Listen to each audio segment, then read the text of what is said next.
ഇടതുപക്ഷൻ്റെ പരാജയം അതിൽ നല്ല പൊളിറ്റിക്സ് ഉണ്ട്, അതിൽ യാതൊരു സംശയവുമില്ല. ഞങ്ങളത് അതിൻ്റെ അനാലിസിസ് ഇപ്പോൾ നടത്തിക്കൊണ്ടിരിക്കുന്നേ ഉള്ളൂ. എന്തുകൊണ്ട് ഇത്രയും കാര്യങ്ങൾ ചെയ്തിട്ടും ഇങ്ങനെയൊരു തോൽവിയുണ്ടായി? അങ്ങനെ ഒരു ചർച്ച നടന്നുകൊണ്ടിരിക്കുകയാണ്. അതിൻ്റെ ഒരു അന്തിമമായിട്ടുള്ളൊരു കൺക്ലൂഷനിലേക്ക് CPIM ഇടതുപക്ഷ മുന്നണിയിലുള്ള മറ്റ് പാർട്ടികളോ ഇപ്പോൾ എത്തിച്ചേർന്നിട്ടില്ല. പക്ഷേ എത്തിച്ചേരണമല്ലോ. ഞങ്ങൾക്ക് എന്തെങ്കിലും പ്രശ്നങ്ങളുണ്ടെങ്കിൽ അത് പരിഹരിക്കണം. അല്ല, പൊതുവായിട്ടുള്ള രാഷ്ട്രീയ പ്രശ്നങ്ങളാണെങ്കിൽ അത് ഇന്നതാണെന്ന് പറയണം. ഒരു കാര്യത്തിൽ മറ്റെല്ലാവരും പറയുന്ന ഒരു വിഷയമുണ്ട്, കേരളത്തിൽ ഇടതുപക്ഷം ക്ഷീണിക്കരുത് എന്നുള്ളത്. ഇടതുപക്ഷം തകർന്നാൽ ഇവിടെ വലിയ തോതിലുള്ള പ്രത്യാഘാതങ്ങൾ ഉണ്ടാവുമല്ലോ. കേരളത്തിൻ്റെ മതേതരത്വത്തിൽ അത് നിലനിർത്തുന്നതിൽ ഒരു വലിയ പങ്ക് ഇടതുപക്ഷത്തിനുണ്ട്. എന്നാൽ ഞങ്ങൾ പ്രതീക്ഷിക്കാത്ത തരത്തിലുള്ള ഒരു റിസൾട്ടാണ് ഈ തെരഞ്ഞെടുപ്പിലുണ്ടായത്. പലപ്പോഴും ഇങ്ങനെ ഉണ്ടാകാറുണ്ട്. ഇപ്പോൾ ഇന്ദിരാഗാന്ധി അടക്കം പിന്നെ നമ്മൾ കഴിഞ്ഞൊരു തെരഞ്ഞെടുപ്പിൽ കേരളത്തിൽ UDF ജയിച്ചു വന്നല്ലോ ഒന്ന്.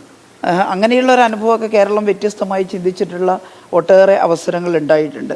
എന്നാൽ പിന്നീട് അത് റിക്കവർ ചെയ്തുകൊണ്ട് ഇടതുപക്ഷം വീണ്ടും വരുന്നതും കണ്ടിട്ടുണ്ട്.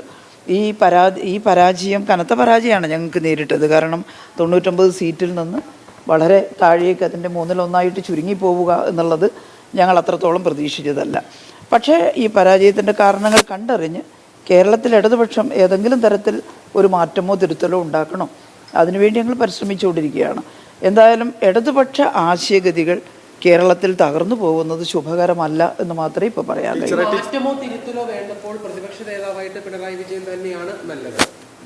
അല്ല, അതിലെന്താ നിങ്ങൾക്ക് സംശയം? കാരണം ഇന്ന് ജയിച്ചു വന്നവരുടെ കൂട്ടത്തിൽ സഖാവ് പിണറായി PB മെമ്പറാണ് പാർട്ടിയുടെ.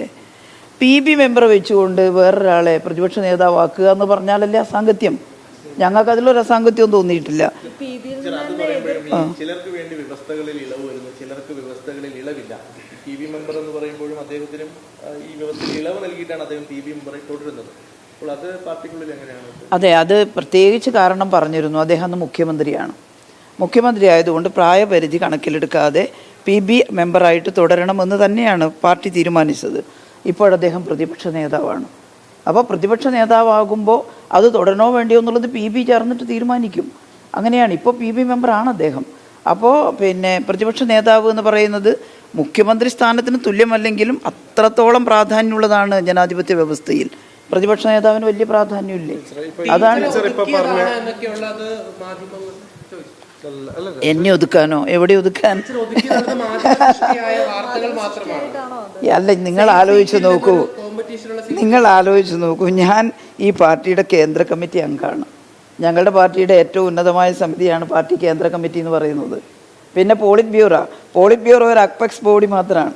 തീരുമാനങ്ങൾ കേന്ദ്ര കമ്മിറ്റിയുടേതാണ്. പോളിറ്റ് ബ്യൂറോ ആലോചിച്ച് കേന്ദ്ര കമ്മിറ്റിയിൽ വെക്കുന്ന കാര്യങ്ങൾ ചർച്ച ചെയ്ത് തീരുമാനിക്കുന്നത് കേന്ദ്ര കമ്മിറ്റിയാണ്. അപ്പോൾ ഏറ്റവും തീരുമാനമെടുക്കാൻ അധികാരമുള്ള ഉയർന്ന സമിതിയാണ് കേന്ദ്ര കമ്മിറ്റി.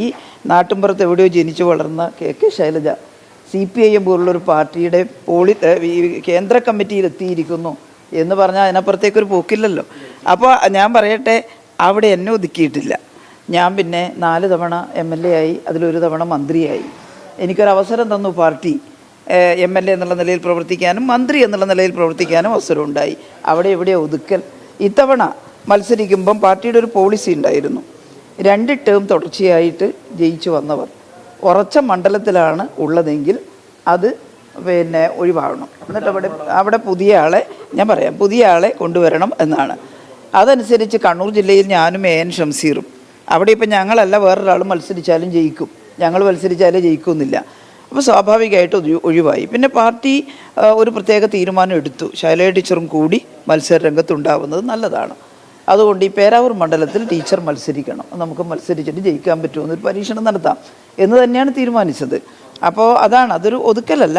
അവിടെ പോയി ഞങ്ങളെ കമ്മിറ്റിക്കകത്ത് മത്സരിക്കേണ്ടെന്ന് കമ്മിറ്റി തീരുമാനിച്ചാൽ മത്സരിക്കേണ്ടതെന്ന് അല്ല. നമ്മുടെ വ്യക്തിപരമായിട്ടുള്ള ആഗ്രഹം വെച്ച് എനിക്ക് മത്സരിക്കണമെന്നോ, എന്നാൽ പാർട്ടി കൂട്ടായിട്ടൊരു തീരുമാനിച്ചാൽ ഞാൻ മത്സരത്തിന് ഇല്ലെന്നോ പറയാൻ സാധാരണഗതിയിൽ ഞങ്ങളുടെ കമ്മിറ്റിയിൽ ആരും തയ്യാറാവില്ല.